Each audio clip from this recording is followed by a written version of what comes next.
Welcome to the FEMolution Podcast. This isn't another finance show about hustling harder, chasing revenue, or glorifying burnout. And it's definitely not another conversation about chasing profit at any cost.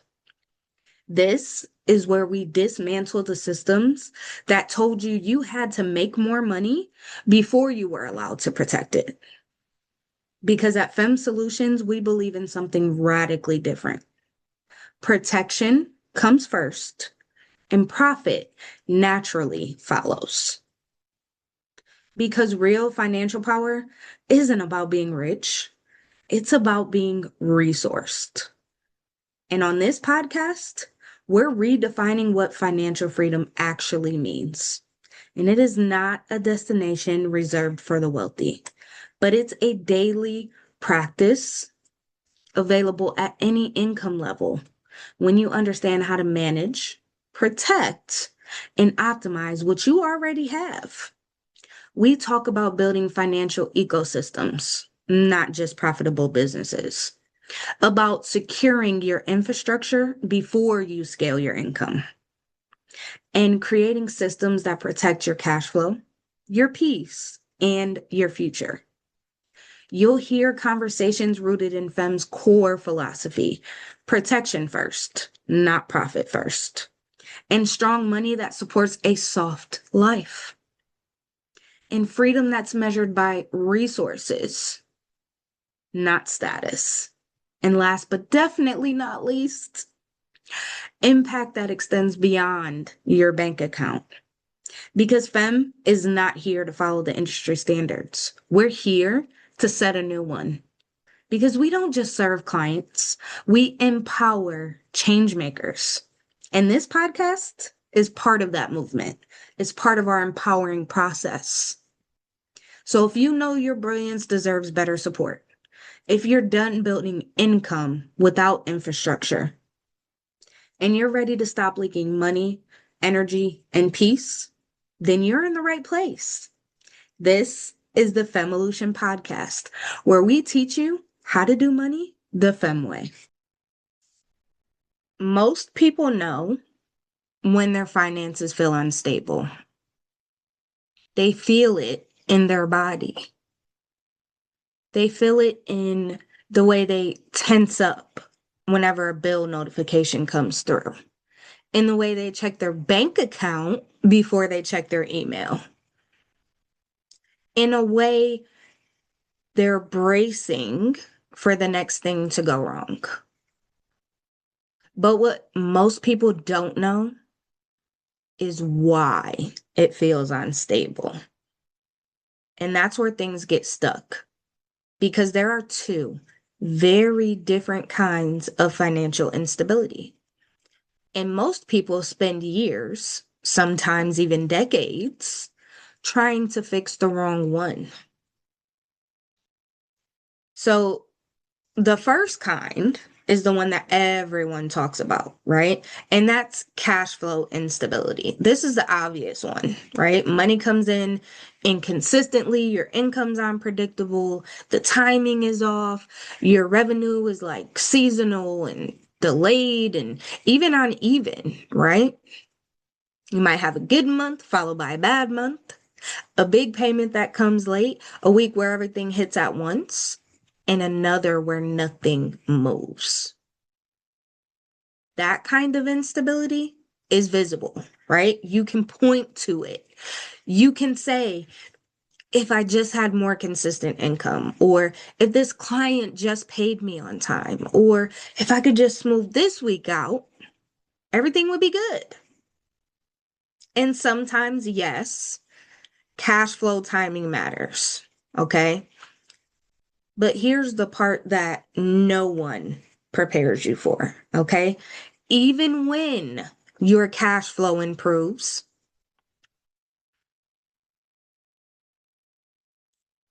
many people still feel unstable.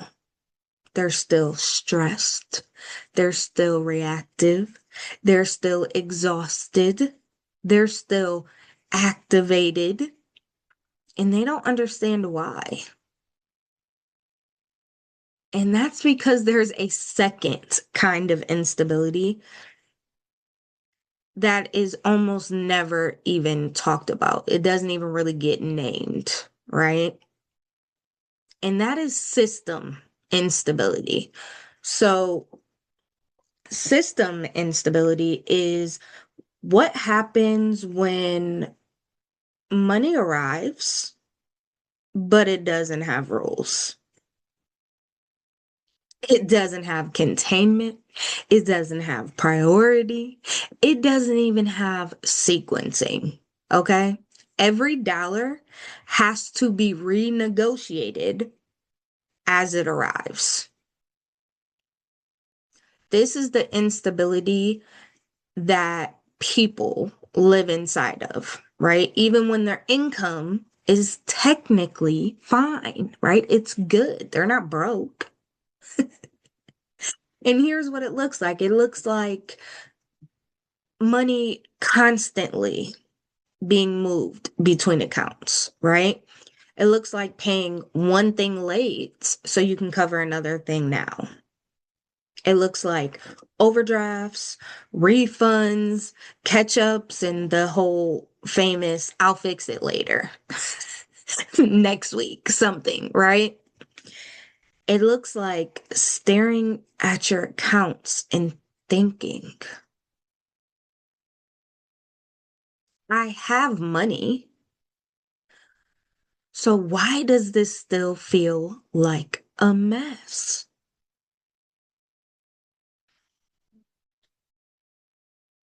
System instability is not about how much money you make. Okay, let's just get that thought out there right now, right? Let's get rid of that one because it has nothing to do with how much money you make.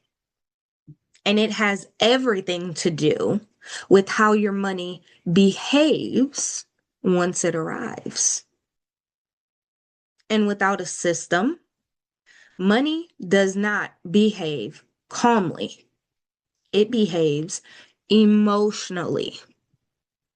And this is where people get trapped because they feel unstable. So they assume the problem is income. I must not be making enough, right? So then they focus all their energy on making more. They add offers, hours, pressure, right? But what they don't realize, excuse me, is that money without containment does not create safety. It creates renegotiation fatigue, right? Decision fatigue, emotional exhaustion. And here's how this usually plays out, okay? Money comes in and immediately the nervous system activates. Okay, what do I need to handle first? Who's going to be mad if I don't pay them? What can wait? What can't? What if something else hits? I think I should get ahead on this one while I have the money because I don't want to fall behind, right? So every decision becomes urgent. Every choice feels high stakes. And the system becomes dependent on you, staying hypervigilant to function. That's system instability. And no amount of income fixes that on its own. Because even when money increases, right, the renegotiation continues, the stress continues, the bracing continues, and your nervous system never actually settles. This is why two people can make very different amounts of money and feel completely opposite levels of safety. You can see someone who's bringing in $5,000 a month and they sleep fine. Their bills are paid. They have no worries, right? And then someone else bringing in 30,000 a month who can't sleep, who can't even exhale, right? The difference isn't ambition, discipline, intelligence. It's none of those. What it is architecture, financial infrastructure. right? Because cash flow instability, that's mathematical, right? But system instability is structural. And until the structure changes, the math can improve and nothing else will. And we already know most financial advice focuses almost entirely on the first problem, right? How to increase your income, how to smooth out your cash flow, right? How to optimize your revenue, increase your prices. And those things have their place, right? But that's later. Because when system instability is present, those fixes don't stick. They don't stay, right? They just slide on through because the container that's holding the money itself, right, is cracked. It's broken. It's damaged. And so it just slips through. It can't support it. Okay. And that's why FEMFlow starts in a different place. Not by micromanaging your spending, okay, but by stabilizing the system your money moves through so that money no longer has to be decided emotionally, so that urgency stops running the show, so that your nervous system doesn't have to act as the shock absorber anymore. Because when a system is stable, something subtle but powerful happens.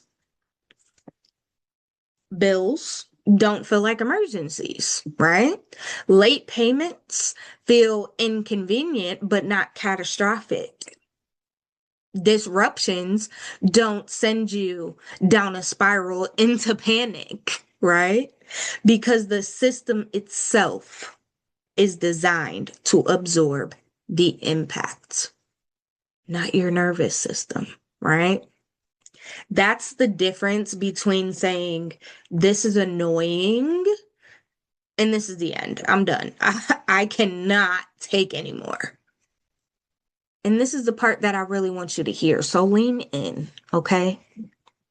If you've been chasing income, adding pressure, and still feeling unstable, you're not doing something wrong. You've been trying to solve a structural problem with a numerical solution.